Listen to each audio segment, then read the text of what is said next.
Hello, and welcome to Seeking Heaven, the Near-Death Experience and Other Phenomena. I'm your host, Tamara Caulder Richardson, a 6-time near-death experiencer, a multiple spiritual experiencer, evidential medium, as well as Christ channeler. Welcome to my channel. We have a lot of exciting guests every month, from near-death experiencers, people that had amazing spiritually transformative experiences, to UFO experts, to cryptid experts, and more. So together we are exploring life's mysteries and the afterlife mystery. And why we're here. And that's what's really important. So together we're going to be going on this journey. Be sure to subscribe. Be sure to also check out my membership perks. They're fantastic, starting at $2.99 to $24.99. Where the $24.99 you become a love leader, and you get to be a part of my spiritual community. And once a month we meet for 90 minutes to 2 hours, and I help with spiritual intuitive coaching. So check that out. So let's talk about my guest today. I've been very excited. She's now become a personal friend.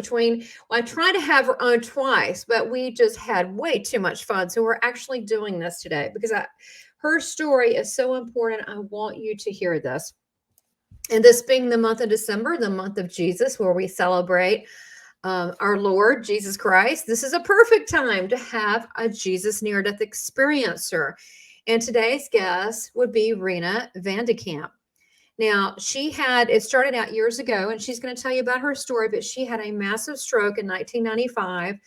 And she had an experience, a heavenly experience, and where she met Jesus. She was also in a coma 3 days. That's where she hung out with him, which I thought that was very odd because I was in a coma 3 days and hung out with Jesus. And we both share a great love for Jesus. So she's going to tell you a little bit about this, her near-death experience, her spiritual journey, also her Christ experiences. She's also very creative. She is the artistic director of her own dance company called Zion Dance. And she is a choreographer, a dancer. She'll tell us a little bit about that. And she has a phenomenal YouTube channel. It's spiritual, is a ministry, and Kamp Jesus. And we're going to have her on now. And I'm so excited to finally have you on, Rena. Yay! We've done this twice, but I like you so much. And we keep talking about Jesus that we can never seem to get anything done. So I really do want people to hear your story because I know that we have both a love for Jesus, not only seeing him there, but as far as here. And I just love your podcast. I mean, you're very brave. You get out there. I think one of the first few times I met Rena, I told her she's like the Joan of Arc, the modern day Joan of Arc for God. So you're going to check out our podcast, which will be below, so you can check out our podcast. So look, thank you for being here. And you're from the California area, correct? Not originally, but I've been here forever. So, I've been here for a long time. Not originally. Okay. So. All right. So, yeah. But you are a U.S. citizen and you're on the West Coast. So, yes, I am a U.S. citizen. You're a U.S. citizen. Oh my God. Yeah, this interview is going so well on it. No, it's awesome. Let it rip, girl. Well, I'm from the southern part of the U.S., but you would never know it because we talk and now we're like buds. We talk all the time, and we're like, we've got to do this. We want people to hear about the love that Jesus has waiting for them and their experience. So this is perfect for the month of December. There's a lot of, Rena, I don't know what you think because you have your podcast, but I think people are basically good. They really are. But there are some lost people, and they need to hear. They need a positive message. Totally. They do. And we can only say what's true for us. But look, I told you I have my tissues ready. I got a stack of tissues, so I'm ready to cry over Jesus because it could happen. I got my holy water right here. I'm ready to throw this on. I'm ready to. I love you. Because I love you too. I mean, you know that. And really, you should watch your podcast. It's very different than mine. It's wonderful though. And I watch it. I'm at the gym watching it. And then you're so funny because you're so candid. And I'm laughing and people are like, what is she laughing at? So I'm not laughing at you, but it's okay. I am who I am. I can't change it. Exactly. You're out there, and I love that. And I think that's a message. One of the messages that I'll be doing, I guess a couple weeks from now, a spiritual message, and it's going to be about be you, be bold, you. be you. Don't be someone else. Don't Yes. try to emulate. Be you. That's And right. you're definitely being you, whether people like it or not, or people like me or not. Hey, you know it. It's too late to change the game at this point. That's it. We are who we are. I'm going to ride this out. This is where I'm going with this. That's it. So tell us now, how did talk about, right before 1995, when you had this massive stroke, were you ill in any way? Did you know was this a big surprise, or how did all this happen? So I was, I've been a dancer my entire career. I mean, and so I was, at that time I had always done my own work, and I had my own company, and I'd been creating my own work, and my stuff has been more modern dance. And then as time has evolved, and with different injuries I've had and different stuff, I got into aerial dance for a number of years. And believe it or not, because that was not as painful, ironically enough, because that's such painful work, but that's another story. I'm not going to get into that. But, so it's always been dance theater. That's always been kind of what I've done. And so, like I said, I had a dance company like in 1990 to 92, and then I finished my degree, and then I had created so much work. I mean, as a choreographer, I had created at that time, I think like 35 pieces of work, which is a lot of work for a choreographer in an entire career. And that was like in 4 or 5 years. I mean, it was coming out, and I was just going. And so at that point in time, I finished school. I finished up at UCLA, and I just was like, I don't even want to. And I was producing concerts, and I was doing all that stuff. And I didn't even want to think about dance anymore. I was exhausted. I didn't just tell me where to stand.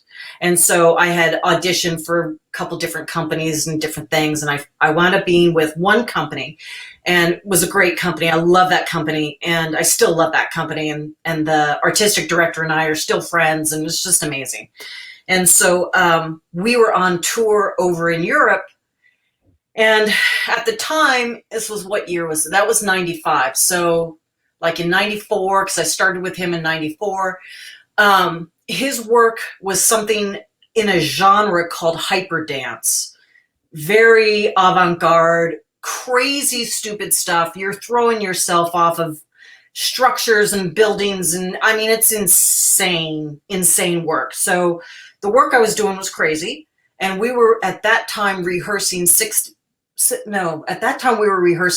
days a week, because we had all these new structures we were working with. So I was, and you're just getting out of school. I had something like 6 jobs, because you can't pay your rent from dancing. I mean, you can pay a portion, but you can't, you're not paying your bills. You know what I'm saying? It's typical artist work.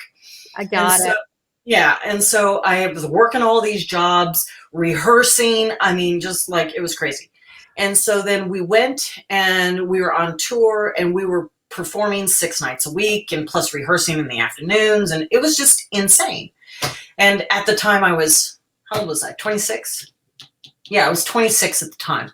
And so, you still think that you're invincible at that time. And so I was having chronic headaches. That was the only thing, chronic headaches. And I just figured, I'm just doing too much. I just need to rest. Fatigue. And with all the crazy work we were doing, and very athletic. The stuff, the aerial pictures on your site, which I'll put below, Zion Dance Company, but it is very athletic. Well, and that's nothing compared to this other stuff, because like there were these 2 structures that we were using at the time, and one was a huge staircase. And, it opened up and did all this crazy stuff. And I mean, you're rolling down that staircase and jumping off of it, like 6 or 8 feet off of it, and jumping off into people's hands I mean, it's insane. And so, and then there's this new structure that we were using for the tour that was brand new. And his sculptor that he worked with had just designed it. And it was a wall at a 60-degree angle with big, huge rebar pipe coming out of it, Schedule 40 pipe coming out of it. And we had to figure out how to move on that thing and going up it and down it and weaving through. I mean, it was insane. The whole thing was nuts. So I just figured I needed rest. Well, I didn't know how much rest I was going to get. This is you resting, which is funny because you are like, you know, full on, full throttle. This is you. This is you relaxing. I get it though. I get it. I'm the same way. I'm a type A. Let's go for it. Let's do it. 150. Let's go.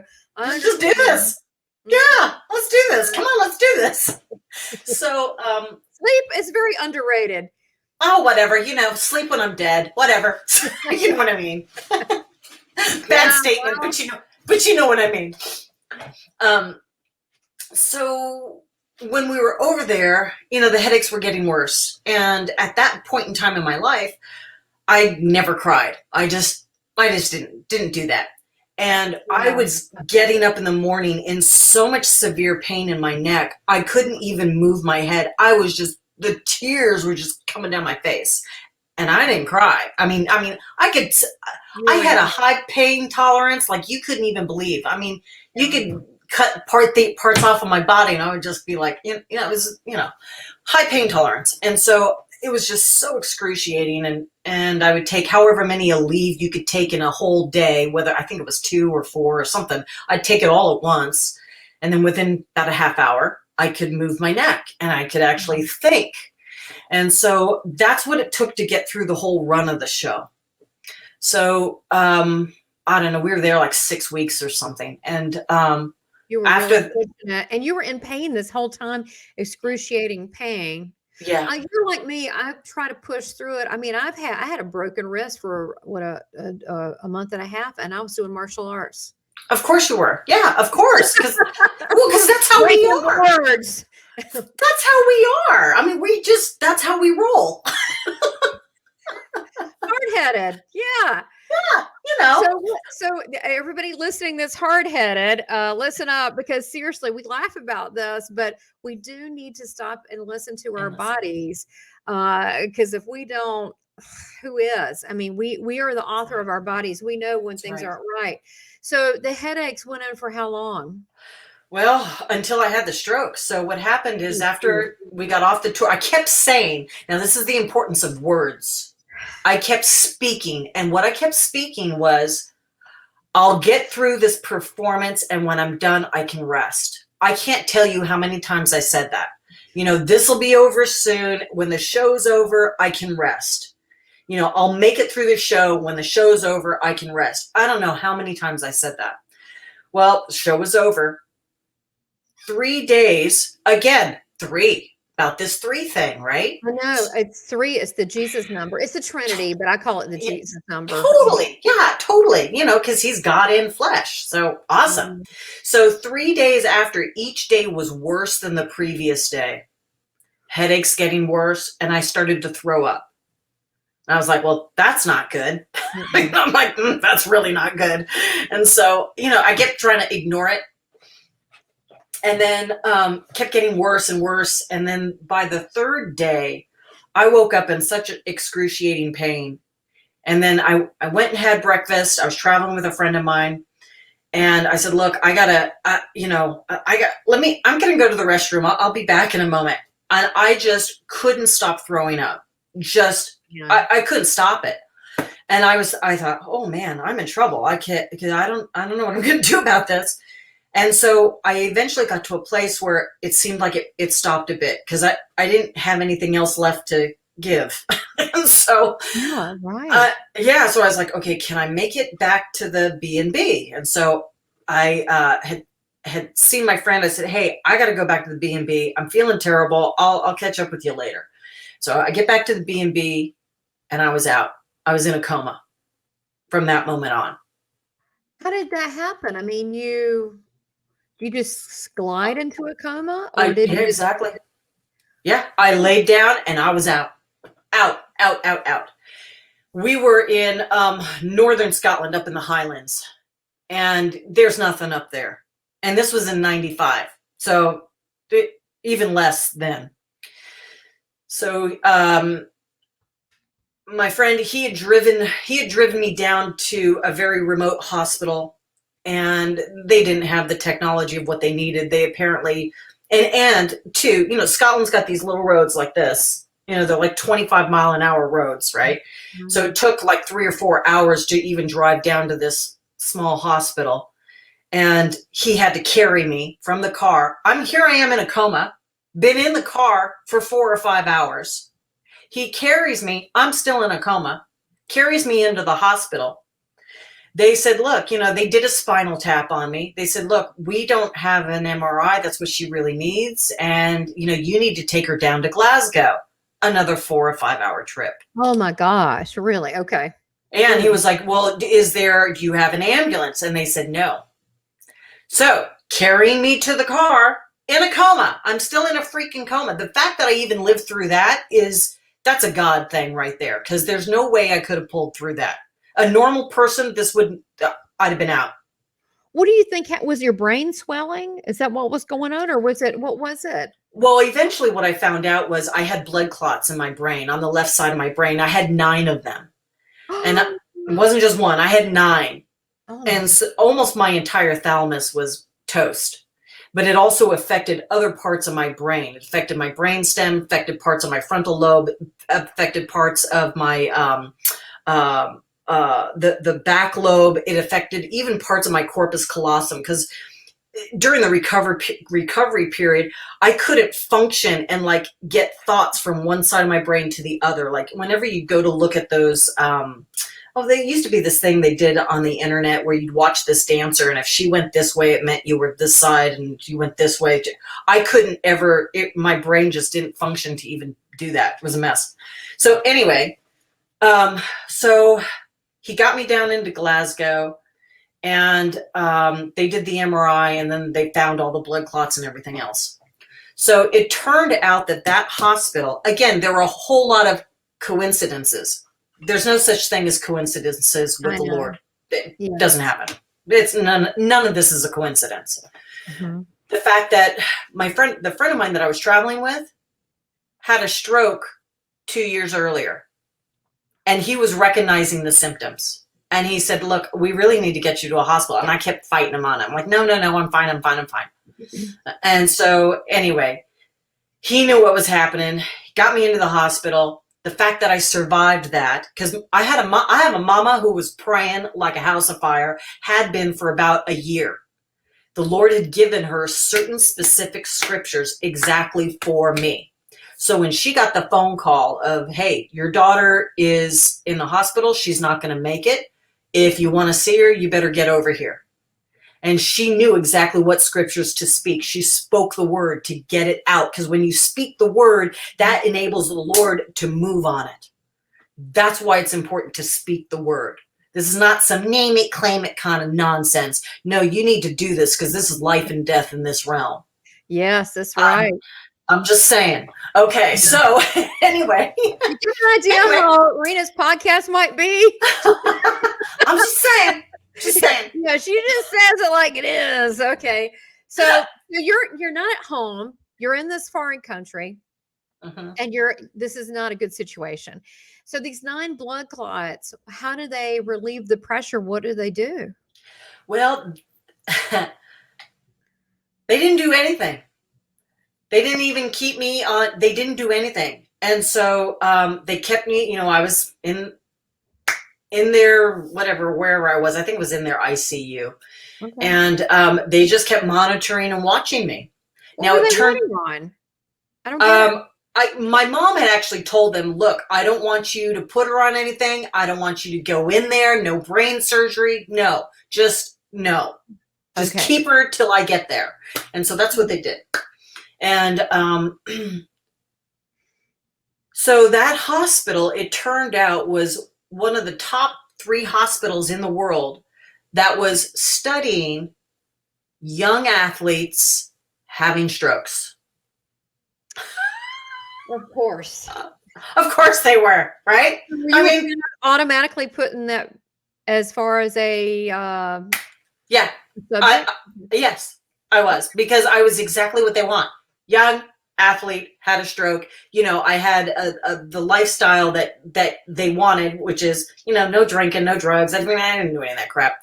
And so, healthy, that kind of stuff, well, as healthy as you can be at 26 and only can afford so much, you know what I mean? Right. But you know what I mean?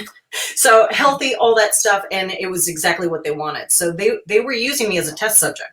And they actually knew about, and this was 1995 when they first were doing genetic tests and finding out what's going down in people's DNA.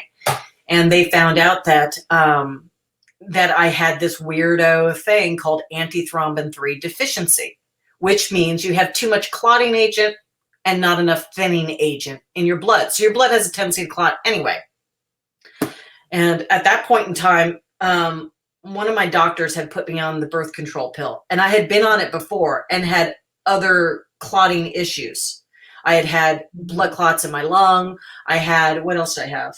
No, that was it. I had blood clots in my lung. Okay. And so my doc said, no, go ahead. This will be good for you. This will help your hormones. This will help blah, blah, blah, blah, blah, blah. Well, it gave me a flipping stroke is what it gave me. And with 9 blood clots in my veins. Normally blood clots are in your arteries. I had it in my veins, so blood wasn't even able to exit out of my head. So it was swelling with blood. I mean, that was a mess.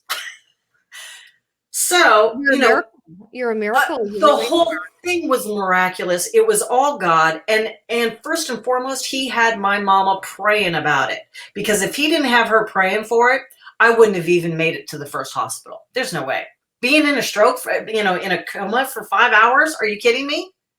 I mean, when I woke up, they had to pull the air tubes out, everything. I mean, yeah, I was like, why does my, I couldn't speak, but I was like, man, my chest hurts. And the nurse was like, yeah, she's like, we had to pull the tubes out of your chest.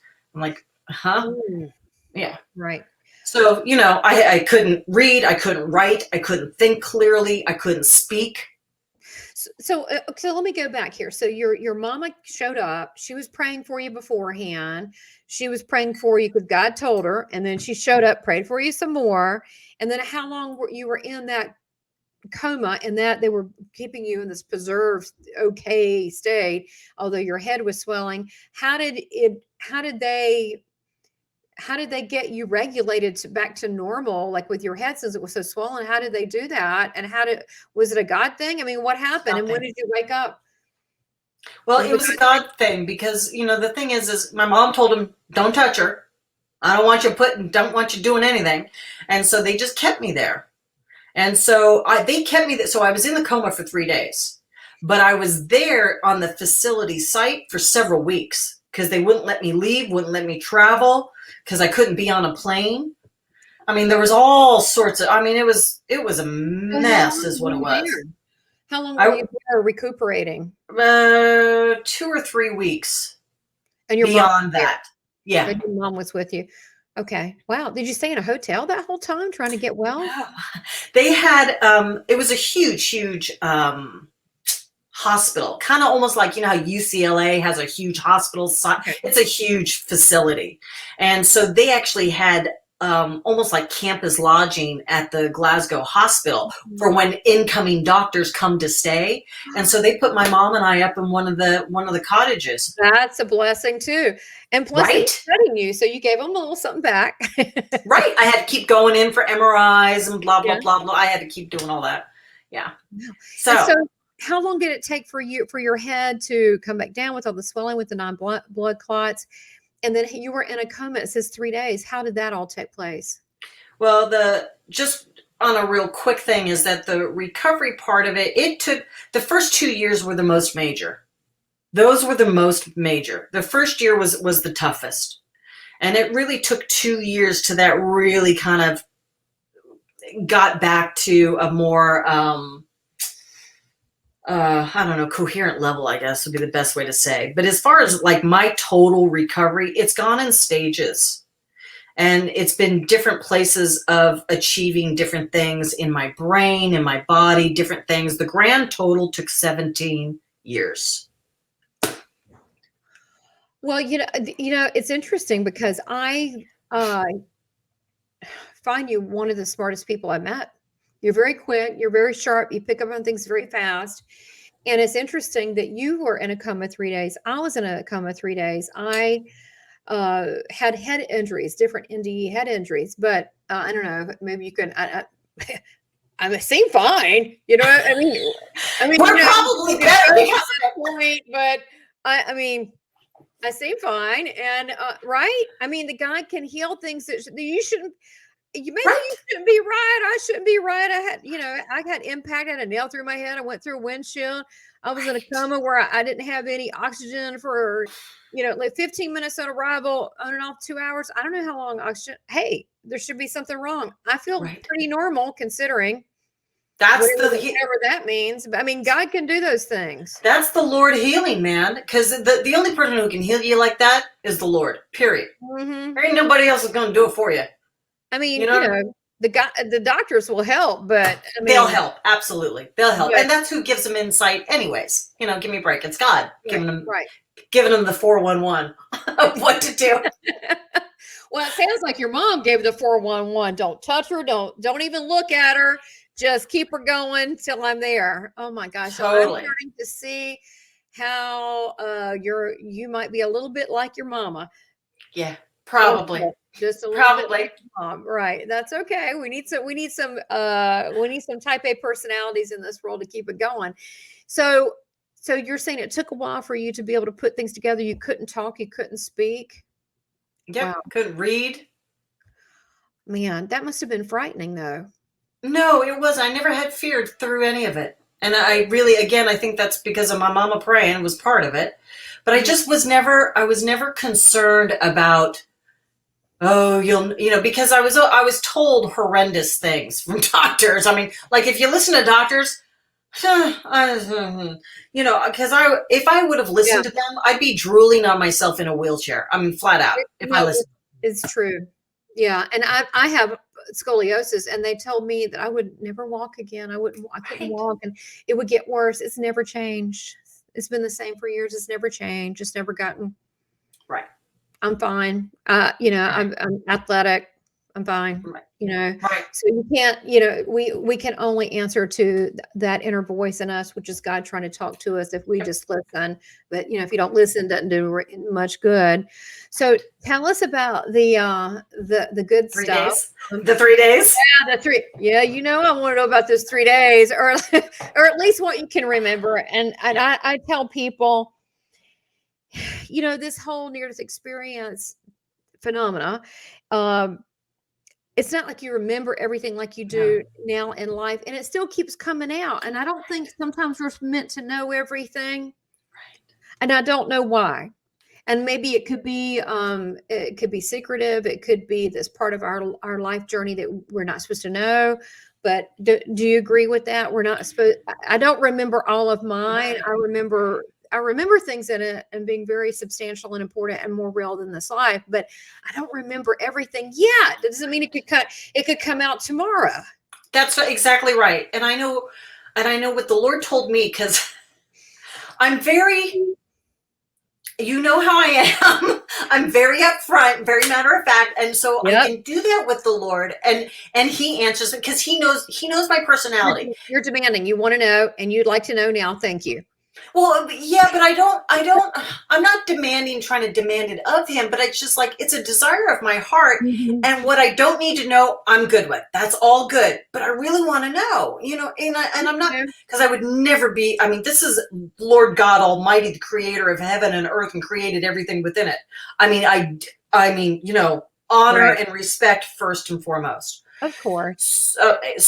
But when I had asked him, I'm like, Lord, I'm like, what's going on? How come I don't remember? I'm like, man, I'm like, I want to why can't I remember more? And he didn't answer me at first because it's like, you know, he's like, he just wanted, well, I don't know what he wanted, but I don't know if he just wanted me to stew in it or think about it, or I'm not sure what. But he told me, because I had asked him one other time, I said, Lord, I just don't get it. I don't get it.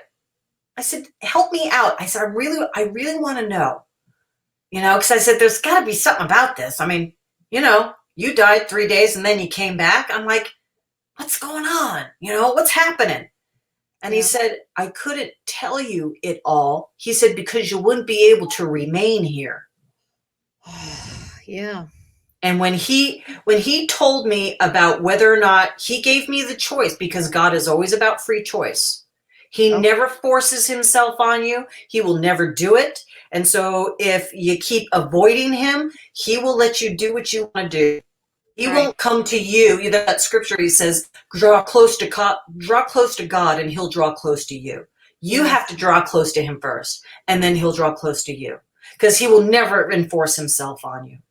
And so I was going to go somewhere, and I don't know where I was going to go. No, that's okay. You're talking about 3 days, and you weren't allowed to remember things. Oh, yeah. And you asked, and he said, well, if you knew, you wouldn't be able to stay here. Right, because when he gave me that option of, because he gave me the option, he said, you can stay here or you can go back. The choice is yours. And you know how it is when you're talking in heaven, you're not talking verbally from your lips, you're talking from your heart. Mm-hmm. Yeah, you're talking from your heart, telepathy, whatever you want to call it, but you're talking from your heart. And so, but I knew in his heart, he would be disappointed if I didn't come back, because I had something to do. And I wasn't, well, and I wasn't willing to hurt his heart. I wasn't willing to do that. I was not going to do that. And I said, okay, send me back. And so we did. So, you know, the other stuff about being there, you know, is I'm sure like all the stuff, you know, and then so many things everybody's heard on this channel, but you know, it's just so cool, man. I mean, well, tell me what you remember, because people want to hear this stuff. I mean, it you know, you don't want everybody like drinking the crazy Kool-Aid right now. No, like that, but it is good news to know there is a beautiful place waiting on us. Totally. And it's just that the colors in heaven and everything in heaven, it's like all the cells have a personality. They're each individual, have a personality, and it's like the air just hugs you and holds you. And it's everything is just so alive. It's like when you're here, it's almost, I have to like close my eyes so I can like get back there, you know, even a little bit, you know what I mean? Yes. And so, oh man, the colors are just so vibrant and so alive. And there's more shades of colors that we don't even know how to explain, because they're not even in our visual range, you know? Yeah, it's all the colors too. It's a broader spectrum. That's it. It's because I think we're spirit and we can see more, and we are merged in with it somehow. We're part of those colors. Exactly. So tell us, when what do you did you do anything there, or did you see glimpses, or did you glimpses? There's glimpses and parts. So one was like, there's a harmonic when you're there. It's a harmonic. Everything has a harmonic. And there's different layers of harmonics that you hear, because some of it is coming from the plant life, the flowers, it's hard to explain. And yet sometimes you'll hear the angels singing. Sometimes you'll hear people singing. Sometimes you hear a harmonic that's straight from the heart of God. It's awesome. Yeah, I know what you mean. Everything was as one, not like, oh, we're one, unified, but there was a harmony when I was there. You know, the colors, the blade of grass and the petal of the flower, they were all in communication, but they were all in worship to God. Right. Exactly. And yet at the same time, or in addition to, there's sometimes a breeze would blow, and you know that that's the breath of God. So like you would just want to breathe it in, and to breathe in him. And then there's a smell, and sometimes the smell would be him from his heart.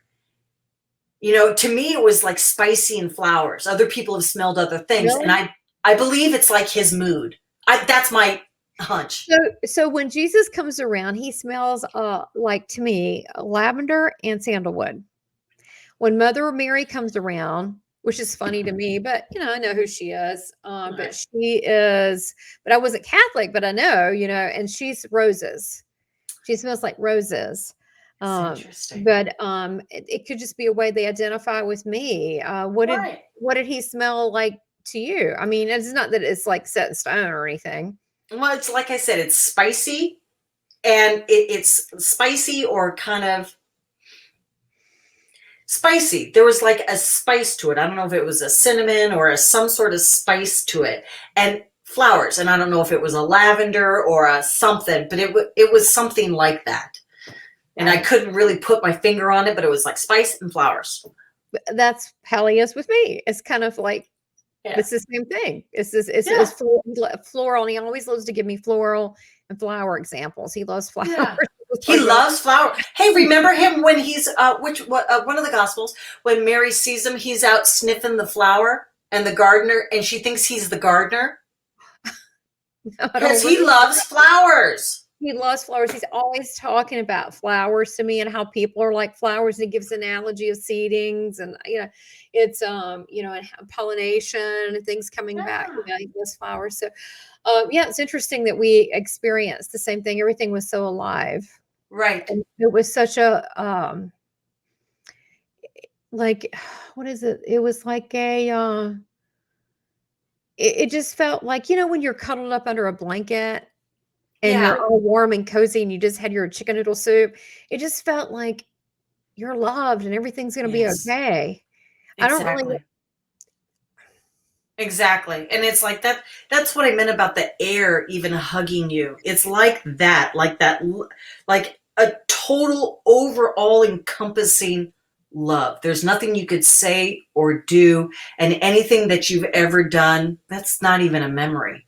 I mean, anything you may have felt bad about, that's gone. It's just gone. You know what I mean? Right.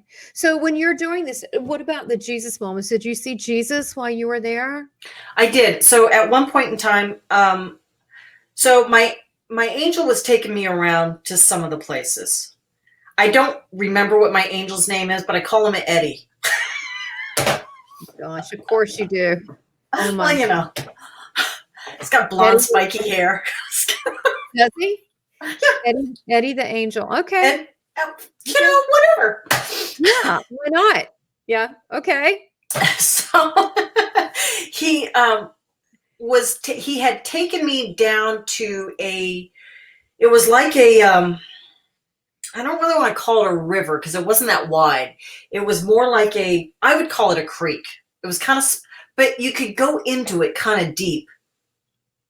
A stream, some type of stream? Yeah, kind of like a stream, but it was a stream. Well, so I'll share this with you. It's so funny. Yeah. So he said, come on, I want to show you something. And so he takes me down to this, I mean, it's gorgeous, everything green and the trees and I don't know, and you can almost hear them singing, and it was just amazing. And so there's all these little flowers and grass, and then when the flowers and grass grow down inside the water, so they're not just on the sides or in the pastures or meadows around it, they're actually inside the water. And there's also gemstones inside the water. And I just was awestruck because I've never, and the vibrancy, the color.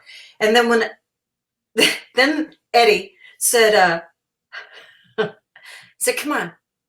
And he goes into the water. And I'm like, okay. So I go into the water with him, and it doesn't feel like water. It feels like, it's like more dense than air, but it doesn't feel like water. It's a different feeling. And he sat down in the stream, and he went under, so he was underneath the stream. And I knew that's what he wanted me to do. And I was like, oh, okay. And so I went down under the stream, and then he just started talking to me. He goes, what do you think? And then I started talking to him. I'm like, wait a minute, we can talk? And I'm like, whoa, man. We're talking to you, but it's, like I said, it wasn't water. And yet you could talk to one another. It was cool. Look at all the gemstones anyway, so we go to get out. totally dry, getting out. And you don't get mud on your feet, which I thought that was a trick, but that took me a while to figure out. I couldn't, I couldn't figure that out. And I had to ask the Lord about that afterwards. I'm like, where's the mud? Huh? I'm like, what's the deal? Not only was there no mud, I mean, it didn't stick to you, but there was like no dust in heaven. I'm like, how? I'm like, I don't understand. And the Lord said, he said, dust comes from decay, and decay is part of the death cycle. He said, there is no death in heaven. Absolutely. Amen. And I was like, oh, Amen. of course, there can't be any decay. And so then I was thinking about it, and then the Lord showed me, because, he'll show you things, and then you realize that you saw that. And then there were no broken rocks either, because that happens here when decay starts to happen, and then dust, and it's just so cool. So then when we got out of the stream, we go walking up this, we're in the meadow, and there was a house up on the hillside. And there was this gorgeous stone pathway that went up there from the stream. And the stone pathway went into like a Y position. Well, where am I? A Y position. And so it goes straight to the house, and then the other part goes around and behind the house and into like a meadow and stuff. And I don't know exactly where that went. But as we were walking up there, and I'll tell you this, shh, don't tell anybody. Okay. So I knew Jesus had made the stone steps, had made the pathway. It was beautiful. Oh. And the balcony, I realized as I went up there that was my house. And he had, and what I know is that, the Lord said that he goes to prepare a place for you. Yeah. So you've got stuff he's built for you. Hey, he was a carpenter. You may have furniture. You may have. Mm-hmm. Well, when I saw him, he had muscles. He's been lifting something. Yeah. Well, I can't, I don't think flab is in heaven. You know what I'm saying? I don't think that's part of the go-to. Well, it's funny because we say, oh, you can be there. Why? That's people usually don't pick that. Now, sometimes they want to be kids for a while and act like a kid, But I don't see any old people. I mean, if you've been 90 for some time, I mean, I think you're going to embrace 27 pretty good, or 32, or whatever it is. I agree with you. You're going to be whatever age you liked the best for you. Yeah, right. And what I know is that when I had gone up into the house, and also that house, my porch.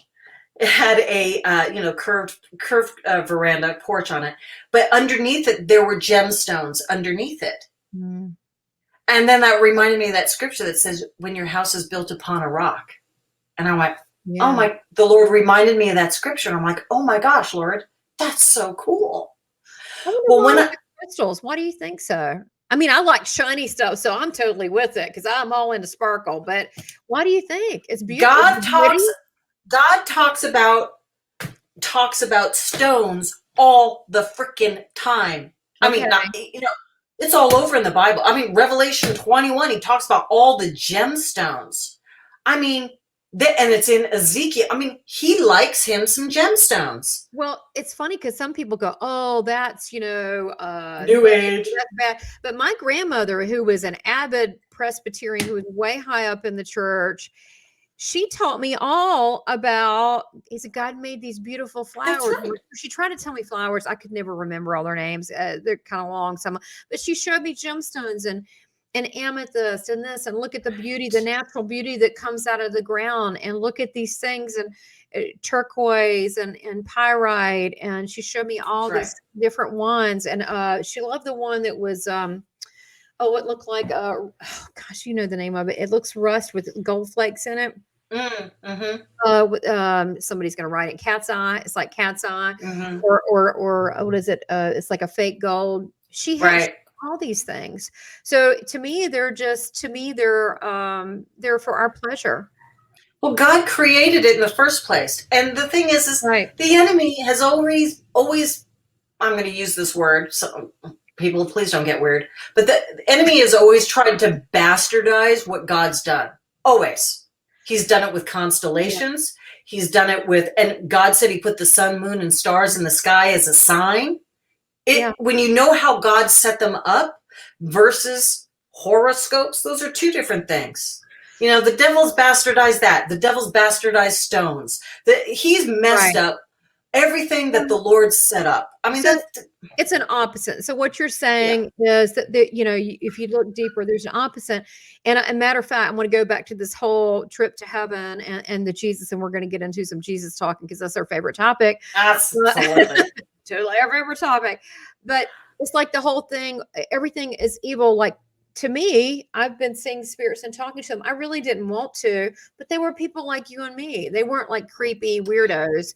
They were like nice people that I could just see them in spirit and could see. I don't think that I really didn't want to be a per se medium, which just means between two worlds. But Jesus was talking to Elijah and Moses years after they had gone. I mean, I don't think you should, in my opinion, people may not like this. I don't think you should be doing this unless you know what you're doing or been given this gift, because I also see the dark stuff and I know how to handle that. And if you don't know how to handle that, you might find yourself in a little booby trap. Big time. You might be upset by that. But that's why the Lord picks out certain gifts, spiritual gifts for people, because certain people are equipped to handle things and other people are not equipped. Right. Because I get the people that come to me that say, what do I do? And I'm like, oh boy, you opened up a can of worms there. Yep. But I'm going to get your feedback on that. We're digressing a minute.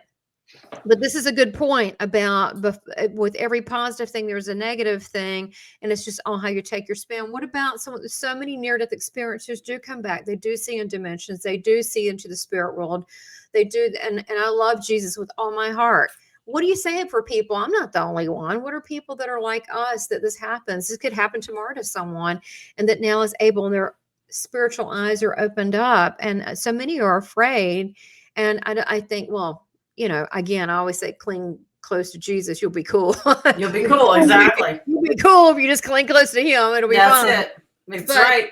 But is it inherently being evil? I don't see so. They changed the Bible. What was the King James Bible? They changed it 71, 73, and they changed words about. But why is it? What I think that why are we being stopped so much biblically? And we'll go back to heaven. From why are we taught to have fear to look at these things? And it's not in this world, not in the Bible. Well, anything that has fear in it is always the enemy, because he's all about fear. So whenever fear comes up, that's all. That's his story. That's what he does. That's his thing. Okay. That's his thing. And so the thing is that, you know, like you said, Jesus did talk to Moses and Elijah. I don't think he was searching it out. The thing is, you shouldn't be searching this stuff out because don't be searching this stuff out, because demons and all sorts of weird wackadoo stuff.